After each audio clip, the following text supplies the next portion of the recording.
the Rays POSTCAST, your instant game reaction for the Tampa Bay Rays, part of the Locked On Podcast Network. Your team every day. Hello and welcome to the Tampa Bay Rays POSTCAST, your spot for instant Rays reaction after every single game. My name is Jonathan Shields. Make sure you guys follow me on Twitter at Johnny10Shields. And a rough one. You know, I thought today while I was watching the game, how brutal it must be for like Rockies fans or Pirates fans or even Orioles fans to an extent this year, because their team has been out of it for so long. And, you know, if I was in the postcast for the Rockies, their season's been over since April. And, you know, it makes you thankful to have a team that was competitive for about 148 of the 162 games this year for the Rays. But Dean Kremer once again dominates the Rays, man. We talked about it on Sunday, but he has had his way with the Rays, to say the very least. We're going to talk about that. We're going to talk about what to watch for over the last 5 games. We're going to talk about Ryan Pepiot and his short outing. But first, we're going to talk about, once again, the bats were silenced. This is what you'll be talking about.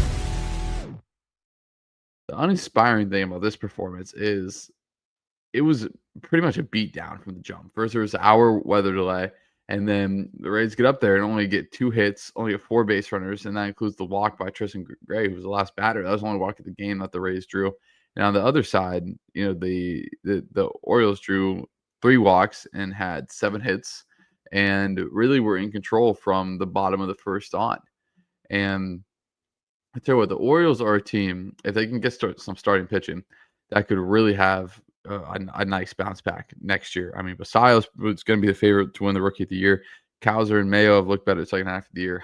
Henderson is one of the best players in the American League. Jordan Westbrook's had a good year. Jackson Holliday is full year in the big leagues.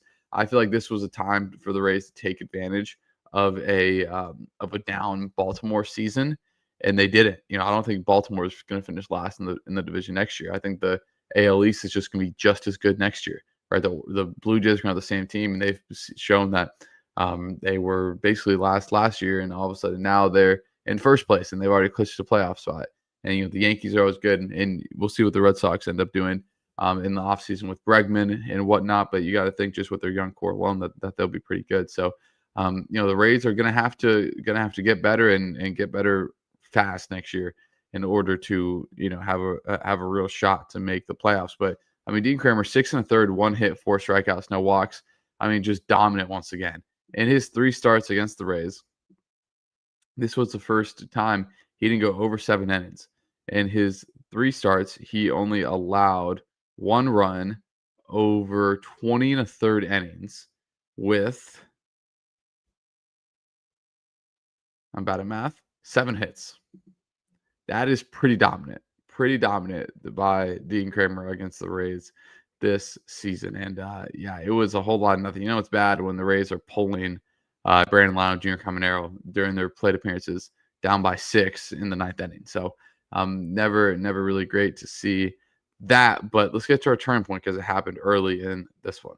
Time to reveal where the game was won or lost. It's the turning point. It was the first inning, because when there was 1 out, before there was even out, there was 2nd, 3rd, nobody out. They 1-0, and then I think good job by Pepiot by those runs scored on outs and not on hits, right? So able to get out of that. But again, it was the walks. Walks have killed Rays pitching all year, and right away that first walk until it gets in immediately. So never good from there. And then, you know, the Orioles just kept tacking on, and a lot of the times when you see the Orioles score, there's a common name. His name's Gunnar Henderson, who got on base every time today with 2 RBI, or not got on base every time today, but had 2 RBIs, and just continues to be a pain in the Rays side. I mean, Gunnar Henderson, from the eye test, I feel like always torches the Rays. Maybe that's just me. I don't know. But versus the Rays this year, he's hitting 333. That is the 4th highest against a team this year with a minimum of over 10 games played. The only team that he hits better against is the White Sox, 346 against them, and the Blue Jays, who he always also torches. But and this is in his career. This isn't just this season, So he's always hit the Rays extremely, extremely well. And he just like almost continues to, right? So he's always been kind of a pain in the Rays side. But the story of this game is how kind of apathetic the bats were.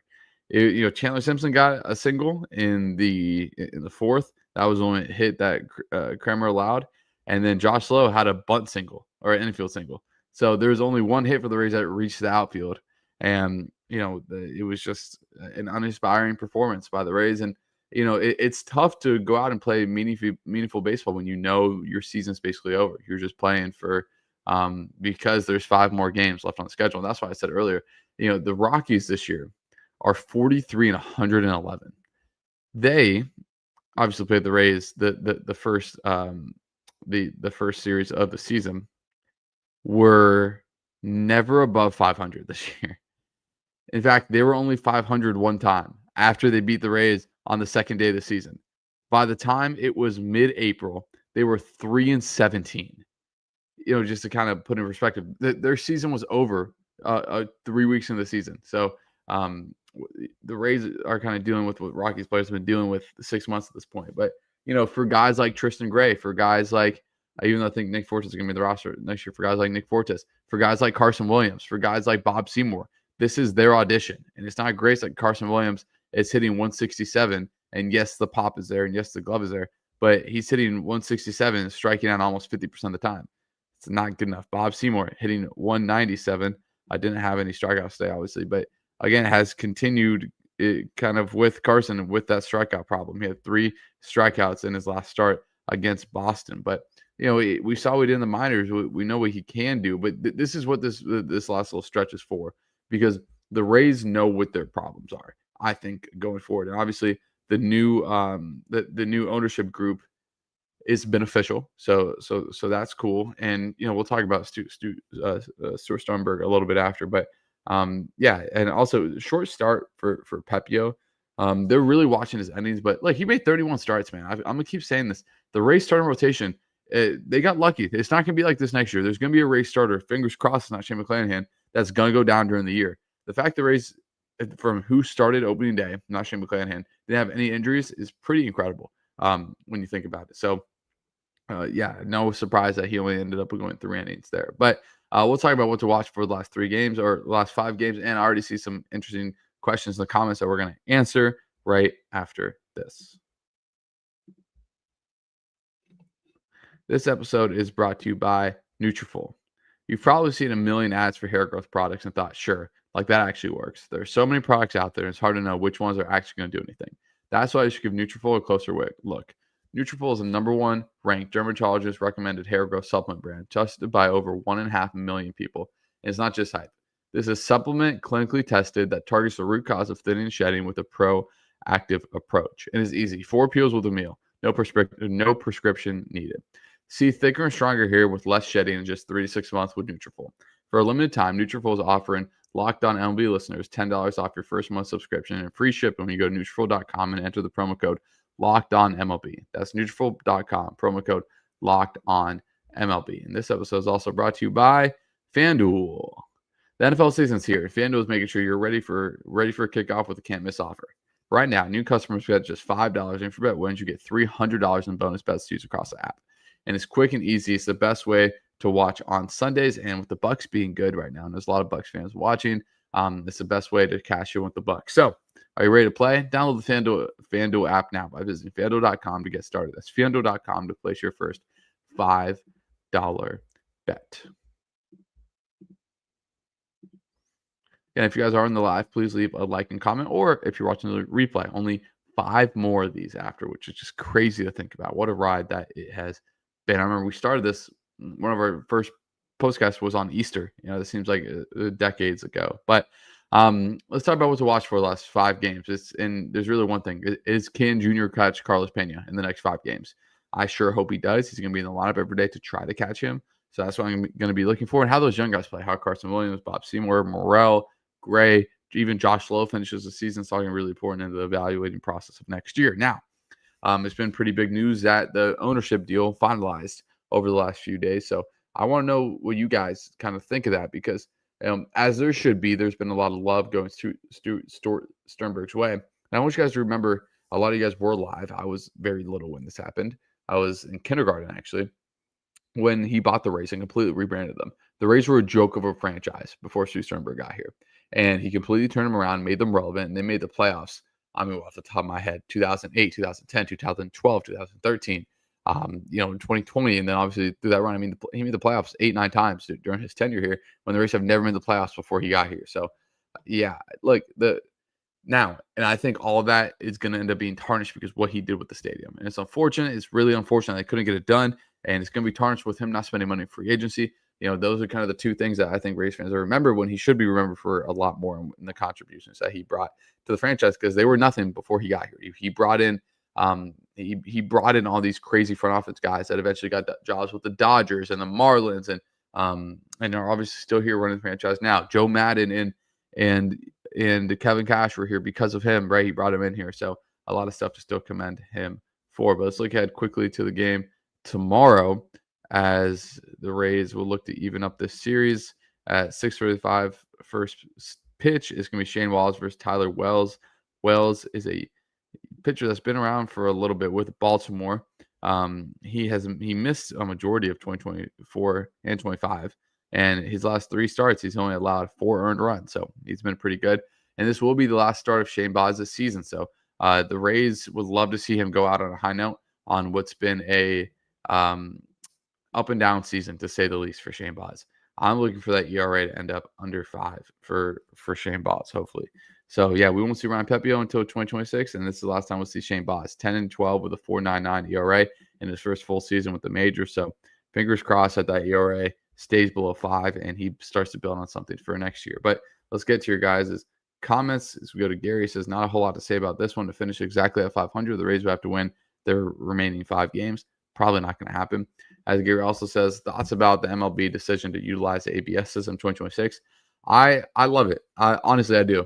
Look, anytime you can eliminate potential crisis by adding something small like that is something good. There's a reason why there's a challenge system in the NFL. There's a reason why there's replay assist now to help even the little things of getting the spot of the ball right. So, look, and it's something that's not going to add that much time to the game.